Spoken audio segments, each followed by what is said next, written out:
Hey there guys! Welcome to Tapong Tsaa, Pinoy Realities, where hot takes meet cool conversation, brewing bold thoughts about our nation. I'm Dwight with my teammate Jared, and today we're diving into the drama, the power moves, and the unexpected twists of the 2025 Philippine general elections. Over 18,000 positions are up for grabs. So, spoiler alert, it's bigger than just the Senate. That's right, we are talking about the Marcos Duterte rivalry, the rise and possible fall of political dynasties, the influencer takeover, and how AI is sneaking into our elections. Basically, it's democracy meets a telenovela, just with more data and hopefully fewer love triangles. Grab your favorite drink because this tea, it's piping hot. Before we dive into the Marcos versus Duterte political dynamics, we've got breaking news straight from Manila's International Airport.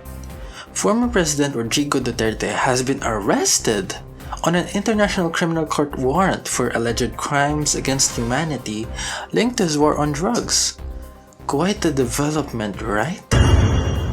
What? Mind you, that's the same Duterte who once said, "Come at me, ICC." Well, they did, and now he's in custody. And this is no small thing. This arrest could send shockwaves through the political landscape, especially with the elections around the corner. You're so on point. This development adds a new layer to the Marcos Duterte rivalry. With Duterte detained, his camp might face significant challenges in mobilizing support for their Senate candidates. It's like losing your MVP right before the finals. Plus, the public reaction is wild. Some are cheering, others call it political payback, while others see this as a step towards justice. Either way, you know this will impact voter sentiment. So, does this make Duterte a martyr, or is this the beginning of the end for his camp? And don't forget, the Marcos administration's response? That could be a game changer too. Will they back away or double down? Stay tuned, because this rivalry just hit a whole new level. Alright, let's unpack the heavyweight fight, Marcos versus Duterte. And honestly, Dwight, this isn't just a messy breakup, it's a full-blown custody battle over Congress. No kidding. Ever since their alliance fell apart, both sides have been scrambling to load the Senate with their loyalists. Some say this is the real test of power. Who's got more pull? Marcos Jr., the sitting president, or Duterte, the former president with an army of die-hard supporters? It's like a proxy war, but instead of swords, they're using campaign funds, influencers, and sometimes some low-key hugot posts on social media. And let's be honest, voters are caught right in the middle. So, where do you stand? Are you Team Marcos, Team Duterte, or ready to ditch both for a fresh face?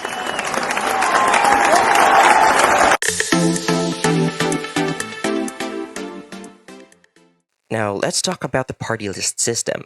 You know, the one meant to amplify the voices of marginalized communities. Sounds great in theory, right? Sure does. It was meant to be for farmers, laborers, indigenous communities, people who don't usually get heard in Congress. Until you realize some party lists are run by political dynasties and billionaires. Like, hello? Weren't these seats supposed to be for the little guy? Yeah, I mean, make it make sense, right? Instead of party list ng bayan, we're getting party list ng political clan. So, who's really looking out for the little guy? Not them, that's for sure.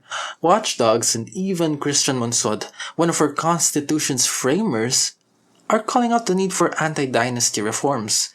And honestly, it's long overdue. I mean, real talk. Do you still trust the party list system to represent ordinary Filipinos? Or is it just another loophole for the elite? Let us know what you think. Alright, let's talk about the new power players, micro-influencers. These days, it's not just celebs doing campaign jingles. It's your favorite TikToker casually slipping in, "Vote for candidate X" during their daily vlog. And you know what? It's effective. Studies show people trust these influencers more than traditional ads. But here's the twist, some of them don't disclose that they're paid to promote candidates. So, next time an influencer hypes up a politician, ask yourself, are they vibing with the message or just cashing the check? It's giving stealth marketing, and some of these influencers don't even believe in the candidates they're hyping up. It's like watching someone do a half-hearted sponsor makeup review for politics. And how do you feel about this? Are influencers the new political gatekeepers, or is this just another form of voter manipulation? Okay, let's get into the wildest twist. AI in elections.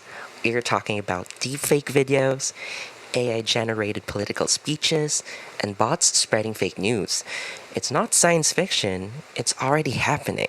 And it's scary. Imagine waking up to a viral scandal, only to find out later it was 100% fake. And most voters can't even tell the difference. That's terrifying, honestly. And the worst part, most people can't tell if something's fake. I mean, if AI can already write essays better than me, what's stopping it from making fake political statements sound totally legit? Election watchdogs are pushing for stricter rules, and for good reason. If we don't regulate AI now, we might be voting for an AI generated candidate by 2028.